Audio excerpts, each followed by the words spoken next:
বিএনপির আন্তর্জাতিক বিষয়ক সহ সম্পাদক ব্যারিস্টার রুমিন ফারহানা। ব্যারিস্টার রুমিন ফারহানা আমাদের সাথে যুক্ত হয়েছেন। ব্যারিস্টার রুমিন ফারহানা আমাদের সাথে বোধহয় তার নির্বাচনী এলাকা ব্রাহ্মণবাড়িয়া থেকে যুক্ত হয়েছেন। ব্রাহ্মণবাড়িয়া থেকে আমি জানি, নির্বাচনী এলাকা থেকেই কিনা। ব্যারিস্টার রুমিন ফারহানা, আপনার এই ব্যস্ততার মধ্যে আপনি আমাদের সাথে সংযুক্ত হয়েছেন, সেজন্য আমাদের ধন্যবাদ, শুভেচ্ছা এবং ধন্যবাদ, কৃতজ্ঞতা জানবেন। আমাদের সঙ্গে আরও থাকছেন জনাব মির্জা ফখরুল ইসলাম আলমগীর, নামেই যার পরিচয়, আলাদা করে তার সম্পর্কে শুধু এটুকুই বলার আছে, গত 15 বছরে শেখ হাসিনা সরকারের সময় তিনি বারবার জেল খেটেছেন, বারবার তাকে বিভিন্নভাবে আমি এই অনুষ্ঠান শুরুর আগে দেখছিলাম যে অন্তত 7, 8, 9, 10 বার তো তিনি জেল খেটেছেনই। যদি সময়ের হিসাবেও বলি সেটি 2 বছর অন্তত, তার বেশিও হতে পারে। সেই সময়ের মধ্যেও তিনি বিএনপিকে ধরে রেখেছিলেন, বাংলাদেশ জাতীয়তাবাদী দলকে তিনি ধরে রেখেছেন, নেতৃত্ব দিয়েছেন, বিভিন্ন সময় বিভিন্ন গুরুত্বপূর্ণ সিদ্ধান্ত দিয়েছেন, সামনে থেকে নেতৃত্ব দিয়েছেন। মির্জা ফখরুল ইসলাম আলমগীর, যাকে আমরা একজন পরিচ্ছন্ন রাজনীতিবিদ হিসেবে জানি, তাকে আজকের অনুষ্ঠানে পেয়ে আমরা স্বাগত জানাই। আপনাকে আন্তরিক কৃতজ্ঞতা জানাই যেন মির্জা ফখরুল ইসলাম আলমগীর, আপনি আমাদেরকে সময় দিয়েছেন এবং আমাদের সাথে যুক্ত হয়েছেন। আপনাকেও ধন্যবাদ যে আপনি আমাকে ডেকেছেন। আপনার সঙ্গে কথা বলতে এমনি আমার ভালো লাগে। Thank you so much. আমি আমি আমি আমি যে প্রশ্নটি করতে চাই সেই প্রশ্নটি হচ্ছে যে অনেকের, মানে শুরুর প্রশ্নটি সেটি অনেকের প্রশ্ন, আমাদের আসলে অনেকগুলি প্রশ্ন আছে আপনার কাছে। আমি আপনার কাছে একটু প্রথমে আসতে চাই, সেই প্রশ্নটাও হচ্ছে যে তারেক রহমান সাহেব ফিরলেন, 17 বছর পর ফিরেছেন, তাকে নিয়ে অনেক কৌতূহল ছিল, অনেক শঙ্কা ছিল কারো কারো, এবং অনেকেরই বোধহয় অনেক আশাও ছিল। কিন্তু আমরা আপনাদের কাছে জানতে চাই যে মিডিয়া ব্যাপারটাকে যেভাবে প্রচার করলো, প্রকাশ করলো, সেটাতে আপনার আপনার কেমন লাগলো? আমি মানে আপনার কি মনে হলো যে তার ফিরে আসাটার রাজনৈতিক সিগনিফিকেন্স আমরা জানতেই চাইবো, কিন্তু মিডিয়াতে আমরা যা দেখলাম সেটা আসলে কিরকম দেখলাম? এখানে এই মুহূর্তে এখনই আমাদের এই প্রশ্নগুলো নিয়ে আমরা আপনার কাজ করছি না, কারণ আমরা এখন আমাদের সামনে যে সবচেয়ে বড় চ্যালেঞ্জ সেটা হচ্ছে যে আপনার এই ইন্টারিম গভর্নমেন্টের কাজগুলো তারা যেন শেষ করতে পারে, অর্থাৎ যে সমস্ত সংস্কারের বিষয়গুলো আছে সেই সংস্কার যে কয়েকটা আপনার খুবই নির্বাচন কেন্দ্রিক এবং প্রয়োজনীয়, সেই সংস্কারগুলো করে নির্বাচনের কথা আমরা বলছি, এবং আমরা মনে করি যে এটা আপনার যথাসময়ে সেটা অনুষ্ঠিত হবে। অন্যদিকে তারেক রহমান সাহেব আমাদের দলের ভারপ্রাপ্ত চেয়ারম্যান এখন আছেন, এবং তিনিও নির্বাচন করতে চাইলে তিনিও নির্বাচন করতে চান, সেটা উনি করতে পারবেন যে কটা সিটি তিনি করতে চান। তো এই নিয়ে কোনো সমস্যা নেই। সুতরাং খালেদা জিয়া নির্বাচন করলেন, প্রধানমন্ত্রী হলেন, বা তারেক রহমান সাহেব নির্বাচন করে প্রধানমন্ত্রী, এটা নিয়ে কোনো সমস্যা নেই। এই ব্যাপারে পার্টিতে আমাদের কোনো সমস্যা আছে বলে আমি মনে করি না। কিন্তু বারবারই আমরা দেখতে পাই যে যাদের নিয়ে আপনার কথা বলছেন তাদের বিপক্ষে, তাদের প্রতিপক্ষই আপনাকে বারবার হতে হয়। এর কারণ আসলে কি? আমি মোটা দাগে যদি কয়েকটা উদাহরণ দিই তাহলে আপনি দেখবেন, আপনি শুরু থেকে ডক্টর ইউনূস সরকারের সমালোচক, 24 আগস্ট থেকে বিএনপি ও জামাতের কর্মকাণ্ড আপনি ভালো চোখে দেখছেন না, ইদানিং হেফাজতের প্রতিও আপনি নাখোশ, কথিত তৌহিদি জনতার সক্রিয়তার বড় সমালোচকও আপনি কি মনে করেন যে এটা কেন হচ্ছে? এর জন্য আপনার দায়টা আপনি দেখেন কিনা? তো যে অভিযোগ এনেছে তাকে প্রমাণ করতে হবে যে কি প্রতারণাটা তারা করেছে। রাইট। তো আমাদের সাধারণ মানুষ এবং আমরা যারা নির্বাচন করব, আপনি খুব সঠিকভাবে বলেছেন, আমি কিন্তু এখনো আমার এলাকায়, আমি সপ্তাহে 5 দিনে আমার এলাকাতেই থাকি। তো আমরা এই যে জীবন দিয়ে কাজ করছি, এত কষ্ট করছি, এরপরে যদি আমরা গিয়ে দেখি যে আগে ভাগেই কোনো না কোনো ডিলিং কোনো না কোনো রাজনৈতিক দলের সাথে উপদেষ্টাদের কিংবা উপদেষ্টা পরিষদের হয়ে আছে, কিংবা নির্বাচনে একরকম ধোঁয়াশা দেখছি, কারণ আমি অনেক বেশি সরব, অনেক বেশি সমালোচনা করি এই সরকারের, সুতরাং আমার নির্বাচনের সময় আমি জানি না আমি কিরকম ট্রিটমেন্ট পাবো। আমি কিন্তু সত্যি ভীত খালেদ ভাই, কারণ এই সরকারের এত সমালোচনা আমি গত 14 মাসে করেছি যে এই সরকার আমার আসনে, আমার নির্বাচনে সঠিকভাবে নিরপেক্ষভাবে প্রশাসন, কিন্তু আমার কাছে মনে হয় যে বেরিসা ফারহানা এটা খুব ভয়ের বিষয়। আমি ব্যক্তিগতভাবে যেরকম ভাবে দেখেছি যে আপনি তো বিএনপিরও অনেক সমালোচনা করেছেন, এখন বিএনপি আপনাকে নমিনেশন দেয় কিনা, বিএনপি আপনাকে কিভাবে ট্রিট করে, একটা আমিডামি প্রার্থী দাঁড় করায় কিনা, সেইটাও একটু আসলে দেখার বিষয়, যে সেইটা আসলে কোথায় গিয়ে দাঁড়ায় আর কি। আমার মনে হয় এক মিনিট, আমি যেহেতু 17 সাল থেকে কাজ করছি, আমি জানি যে আমি দাবি বা যেই প্রার্থী দাঁড় করাক, মানুষ আমার সাথে আছে আলহামদুলিল্লাহ। আপনি আমার প্রোগ্রামগুলো দেখলে আপনি বুঝতে পারবেন মানুষের সারা ইজ ডিফারেন্ট, তো ওইটা আমার সাথে আছে। এনসিপিকে ভোটের মাঠে সঙ্গে চায় বিএনপি। আমরা দেখেছি যে বিএনপি এনসিপির কর্মকাণ্ডকে তুমুল সমালোচনা করেছে, আপনিও করেছেন। মানে আপনার সাথে তো কথা মাঠের বাইরে, মাঠের ভিতরে, স্ক্রিনের বাইরে নানা রকম হয়েছে। এইটা কি সত্যি আসলে, মানে জুলাই আন্দোলনের ছাত্রনেতাদের যে দল এনসিপি, তাকে বিএনপি আসলে সঙ্গে চায়? আমার কাছে ঠিক তথ্যটা নেই, আমি জানি না বিএনপি এনসিপির সঙ্গে জোট করার কথা ভাবছে কিনা। তবে আচ্ছা। বহুদিন আগে বিএনপি তার একটা অবস্থান পরিষ্কার করেছিল যে জামাতের সাথে জোট হবে না, এর বাইরে অন্য যে কোনো পলিটিক্যাল পার্টির সঙ্গে বিএনপি জোট করতে পারে। তবে এখানে আরো একটা কথা আমি বিনয়ের সাথে বলি, আমাদের গণতন্ত্র মঞ্চের সঙ্গে আমাদের এক ধরনের অ্যালায়েন্স আছে। গণতন্ত্র মঞ্চ আমাদের সঙ্গে গত 7-8 বছর ধরে মাঠে ছিল, একই সঙ্গে 12 দলীয় জোটও কিন্তু এখনো আছে বিএনপির সাথে।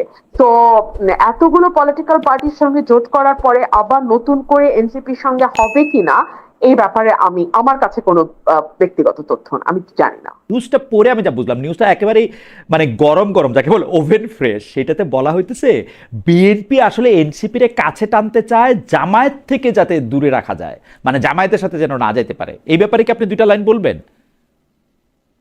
দেখুন, ভোটে তো এখনো 3-4 মাস বাকি আছে, তো এই সময়টা ভীষণ ক্রুশিয়াল। অনেক দলের সাথে অনেক দলের জোট হবে, আবার অনেক দলের সাথে জোট যেটা আছে সেটা হয়তো কিছুটা আলগাও হয়ে যেতে পারে। সো এখনই এই ব্যাপারে মন্তব্য করা কঠিন। ভোটের হিসাব নিকাশ, ভোটের পরিসংখ্যান ইত্যাদি সকল কিছু বিবেচনায় নিয়েই রাজনৈতিক দলগুলো তাদের দাবার গুটি সাজাবে, এইটুকু আমি বলতে পারি। না, তাহলে আমার এই কথা আপনি লিখে রাখেন, বিএনপি তাহলে ইলেকশনও পাস করবে না। I have raised my case. Khaled ভাই, এটা হচ্ছে গায়ের জোরে। হ্যাঁ, যখন আমাদের কোনো মামলা দুর্বল থাকে আমরা তখন গলার স্বরটা চেষ্টা করি উঁচুতে উঠিয়ে দিতে, সো দ্যাট আমরা গায়ের জোরে একটা কেস প্রুভ করে ফেলতে পারি। লয়াররা এটা করে অনেক সময়। আপনার কথা আমার কাছে সেরকম মনে হয়েছে।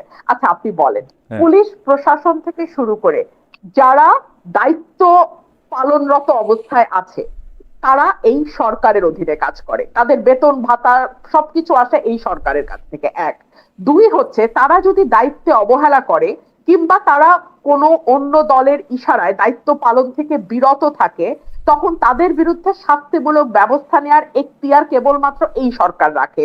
এবং এই সব কাজ করার জন্য আমরা 5.5 থেকে 6 লাখ কোটি টাকা দিয়ে একটা সরকার পুষতেছি। হ্যাঁ, একটা মোটা ছোটা সরকার আমরা পুষি। এই যে তারা এক একবার বিদেশে যায় লট বহর নিয়ে, তার পিছনে রাষ্ট্রের কোটি কোটি কোটি টাকা খরচ হয়, সেগুলা কিন্তু তাদের এই দায়িত্বগুলা যাতে তারা সুষ্ঠুভাবে পালন করতে পারে সেইটার কারণেই তাদেরকে ওই জায়গায় বসানো হয়েছে। যেটা সুযোগ সুবিধা ভোগ করে তারা বিদেশে ট্রিটমেন্ট নেয়, বিদেশে ঘুরতে যায়, বিদেশে লট বহর নিয়ে জাতিসংঘে গিয়ে উঠে, ইত্যাদি ইত্যাদি ইত্যাদি।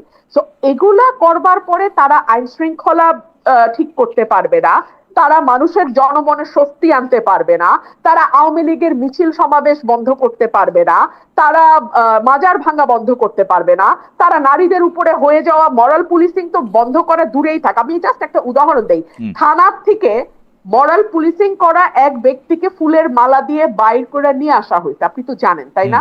আপনি তো জানেন যে কিভাবে লম্বা চুল দাড়ি রাস্তায় ফেলে জোর জবরদস্তি করে কাটা হয়েছে।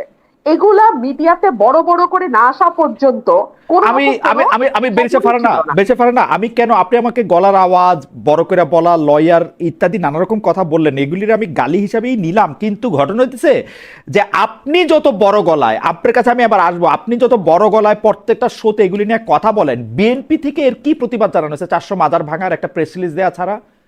আমি আপনাকে বলি, মানুষের চুল কাটার আপনি বলেন বিএনপির কোন জায়গায় স্থানীয়ভাবে এগুলি প্রতিরোধ করা হয়েছে? আপনি বলেন কোন অন্যায়টা, আপনি যতগুলি অন্যায়ের কথা যতবার করে বলেন, আপনি বলেন কোন জায়গা থেকে বিএনপি কে বলা হয়েছে আর একবার যদি এই কথা বলা হয়, এটা করা হয়, আমরা এটাকে ধূলিসাৎ করব? আপনি তো দেখি নাই বিএনপির পজিশন।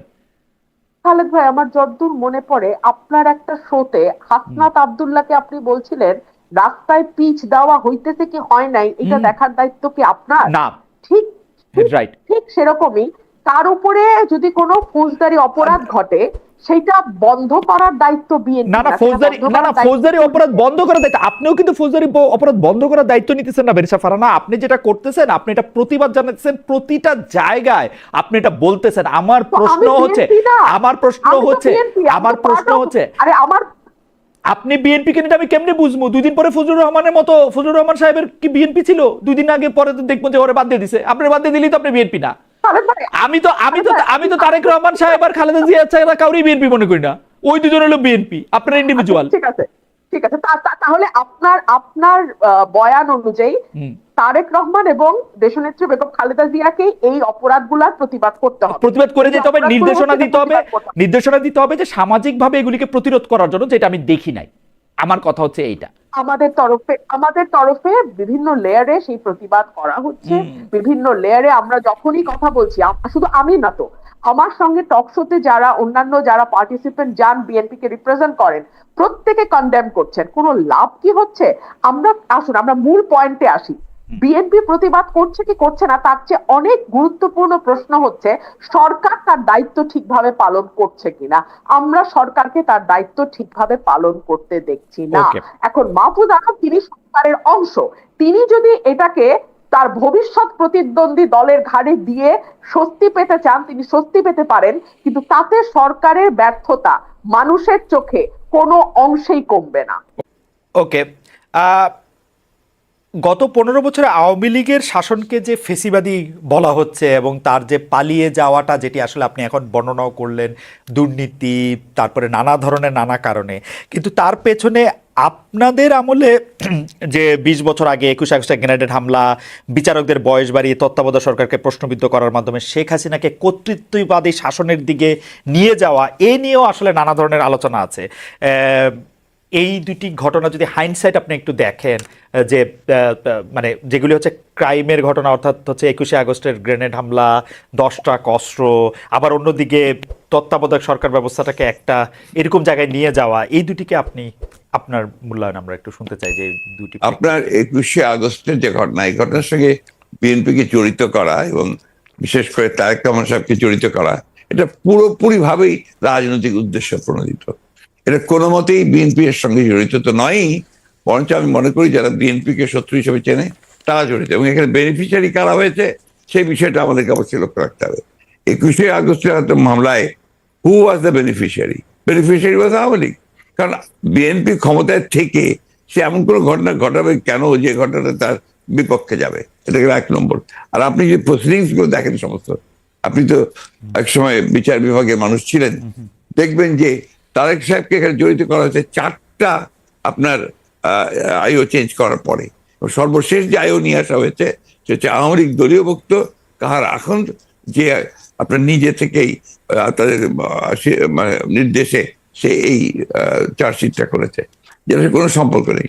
অন্যদিকে যে আপনার মূল আসামি ছিল, ভদ্রলোকের নাম আমি বলে যাচ্ছি, মৌলানা মুফতি মোহাম্মদ, তিনি তাকে দিয়ে 164 দিন তাকে টর্চার করে তাকে দিয়ে একটা আপনার স্টেটমেন্ট করিয়ে নিয়েছিল। পরে দেখা গেছে যে উনি নিজেই সেটাকে আবার ভোগ করেছেন, বলেছেন যে এটা আমার কাছে আমাকে টর্চার করে নেওয়া হয়েছে। এবং দেখেন কিভাবে কি মারাত্মক ঘটনা, কোথায় চলে গিয়েছিল সবকিছু। এবং he was hang before the trial was complete. তো যে প্রধান আসামি তাকে আপনি আগেই অন্য একটা মামলাতে জুড়িয়ে দিলেন যাতে আসল সত্যটা বেরিয়ে নিয়ে আসে। তো এই কথাগুলো কিন্তু কেউ আপনার ইনভেস্টিগেটিভ জার্নালিজম করে না, যার ফলে এই বিষয়গুলো আসে।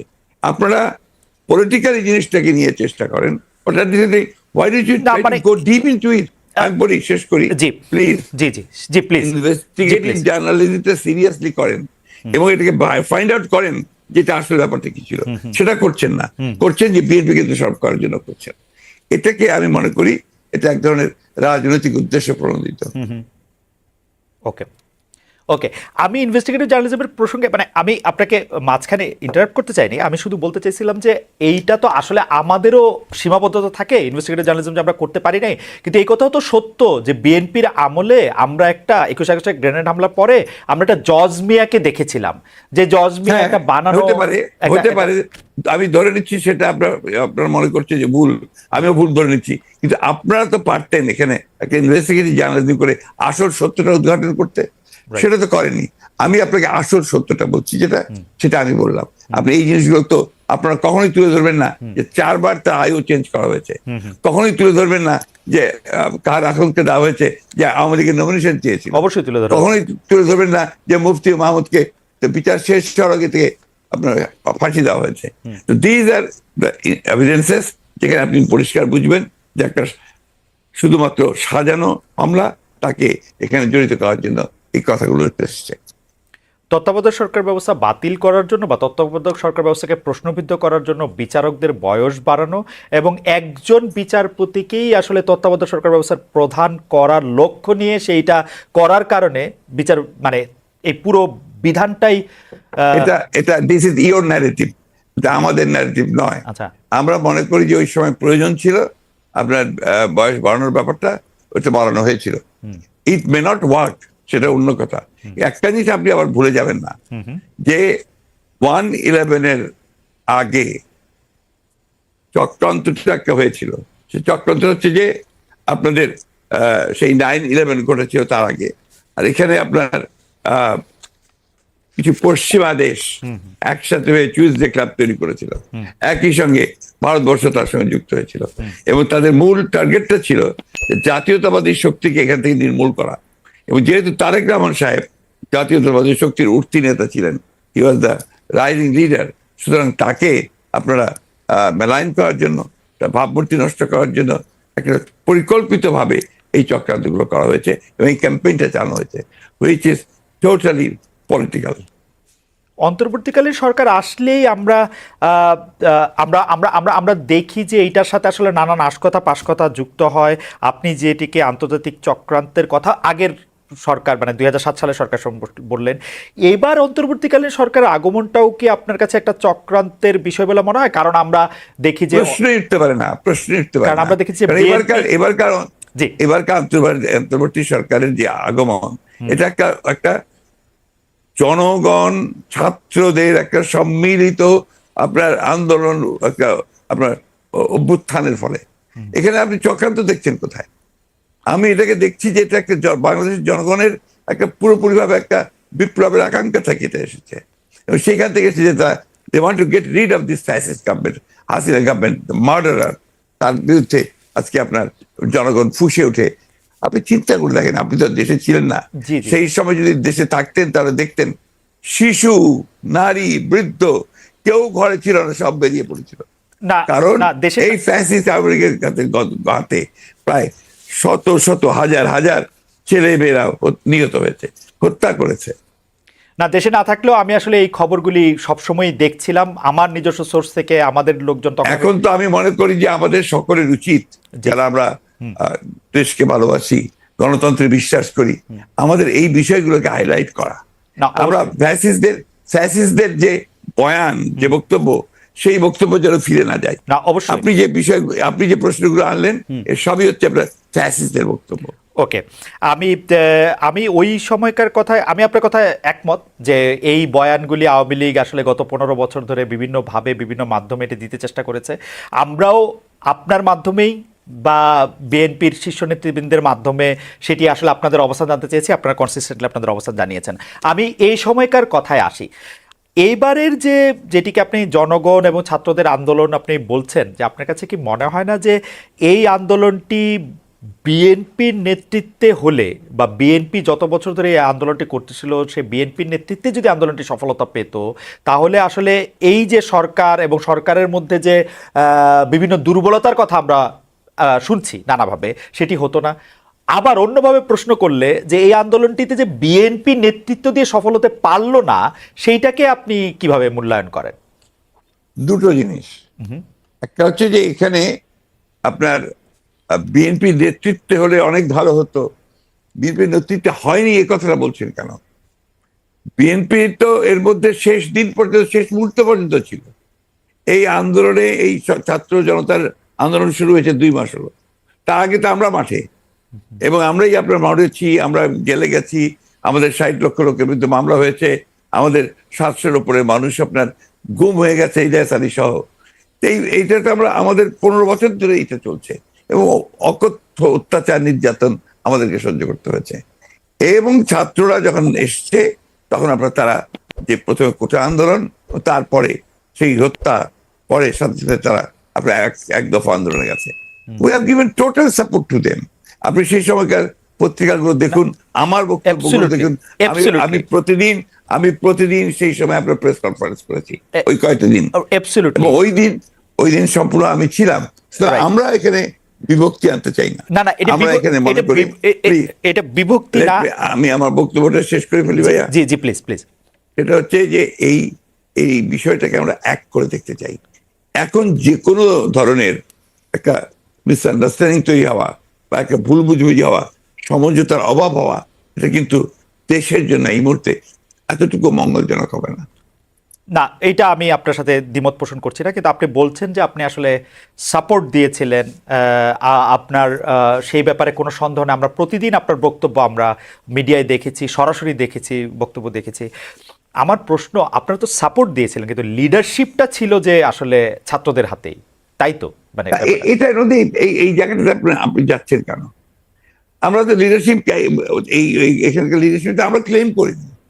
আমরা কি ক্লেম করেছি যে আমরা শেষ মুহূর্তে লিডারশিপটা আমরা দিয়েছি? একটা ক্লেম করিনি তো। ওটা যাচ্ছেন কেন? আমরা বলছি যে ছাত্ররা শেষ মুহূর্তে, যে আমি তো আমার বক্তব্য বলেছি যে গোল আমরা তৈরি করে দিয়েছি, কিকটা করেছে ছাত্ররা। ওকে, সেটা বারবার বলেছি যে এটা মাঠের মধ্যে বল তৈরি করে দিয়ে গোলের সামনে নিয়ে এসেছি আমরা, তারা কিক করেছে, সেভাবে ফ্যাসিস্টরা গেছে। That's the point.